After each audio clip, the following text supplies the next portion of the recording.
마지막 골목에 몰린 쥐새끼는 고양이마저 물어뜯는 법입니다. 민주당의 상탄핵은 그들이 얼마나 초조하고 급한지를 보여주는 자멸의 그림자일 뿐입니다.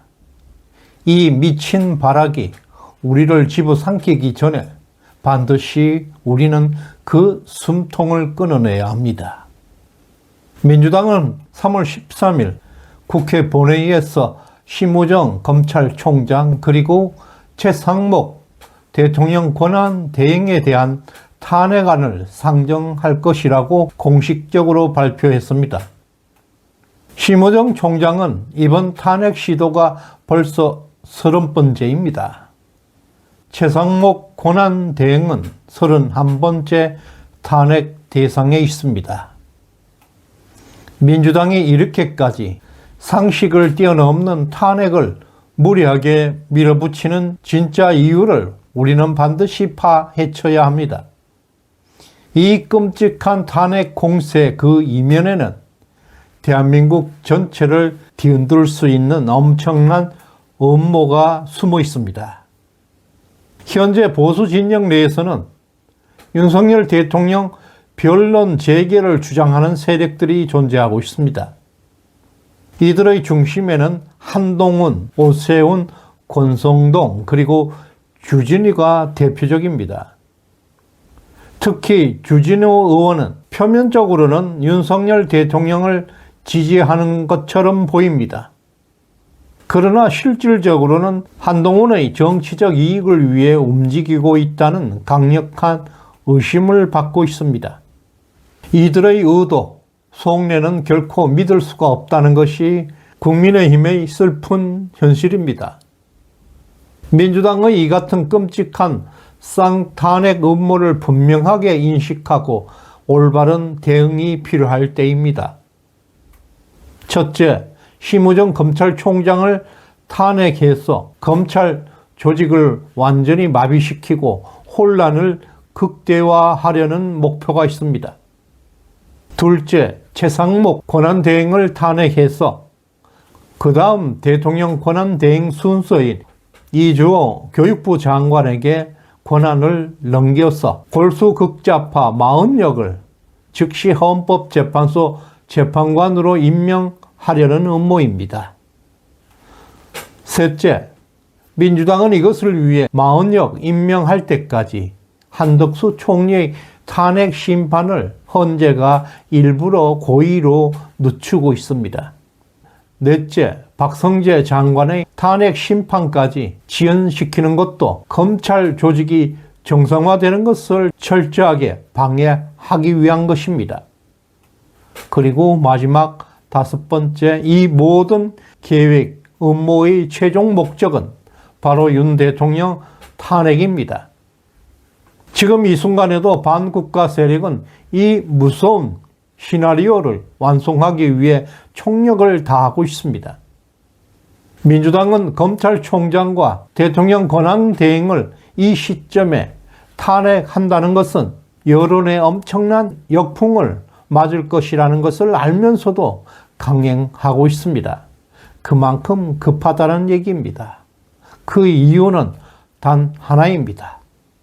바로 이주호 교육부 장관과 이미 모종의 거래가 이루어졌다는 의혹을 피할 수가 없습니다.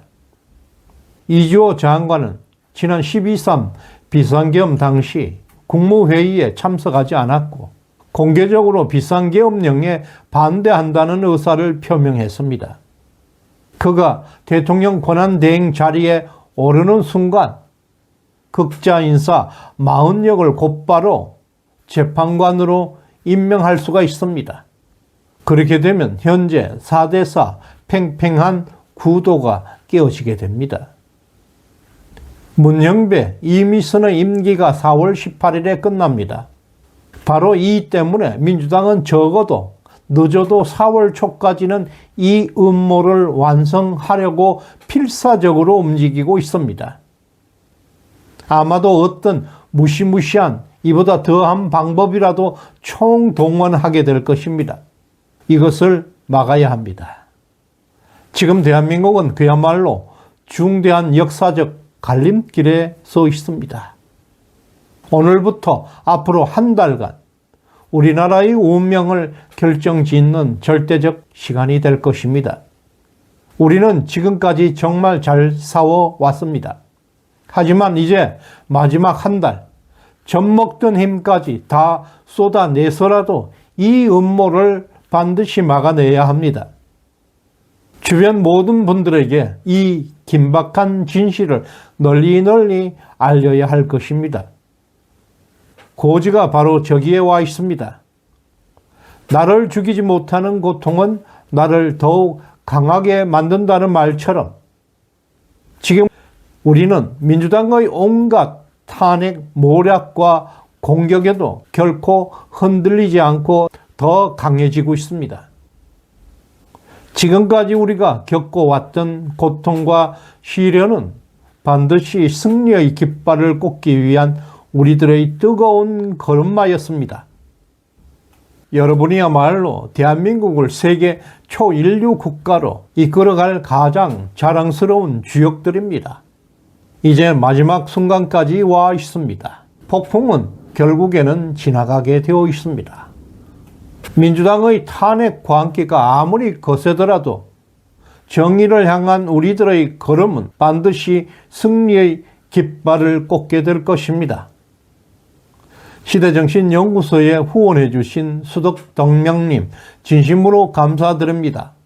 구독, 좋아요 꾹 눌러주시길 바랍니다. 고맙습니다. 미성년자가 고의로 술을 마시고 자진신고 해가지고 영업정지를 당하게 됩니다. 청소년에게 주류나 담배를 판매하면 자동으로 검경에 고발이 다 되나요? 아닙니다. 행정처분을 면제받기 위해서는 사법기관의 판단을 받을 수밖에 없습니다. 행정처분이 검경에 고발이 안 되는 사안도 있고 고발이 돼도 불이익 처분이 먼저 나가면은 소용이 없잖아요. 그런 경우에는 행정처분 집행정지를 하고 있습니다. 그래서 최종적으로 아니 집행정지도 당사자가 소송을 걸고 변호사도 구하고 이렇게 해야 되는데 그건 너무 소상공인 자영업자들이 할 수 있는 문제가 아니고요. 내가 볼 때는 술 먹고 담배 산 청소년이 자진신고한 경우 그런 경우에는 처벌하면 안 될 것 같습니다. 국가에서 이렇게 하는 거는 이건 아주 심각한 문제입니다. 법대로 우리는 하니까 네가 억울하면 변호사 선임해서 집행정지 신청하고 그리고 영업정지는 들어가고 영업정지 다 끝나고 나서 검찰에서 이건 억울하다 기소유예 그거는 검경에 이런 문제를 의존하지 말고 그 책임 떠넘기기 아닙니까? 누구 좋으라고 그런 걸 자꾸 합니까? 먹고 살기도 힘든데 도대체 왜 그러냐 이 말이야. 법령 개정은 나중에 하더라도 당장 이거는 지방자치단체에 전부 공문을 보내서 도대체 이런 불이익 처분은 내리지 말아야지. 아니 이런 법을 왜 집행합니까? 안 그렇습니까? 그건 바로 좀 조치하시고요. 중소벤처부도 이거는 시작처장하고 논의하고 광역단체장들에게 전부 연락해가지고 이거 기초단체에서 이런 거 갖고 행정처분 못하게 즉시 좀 조치를 하십시오.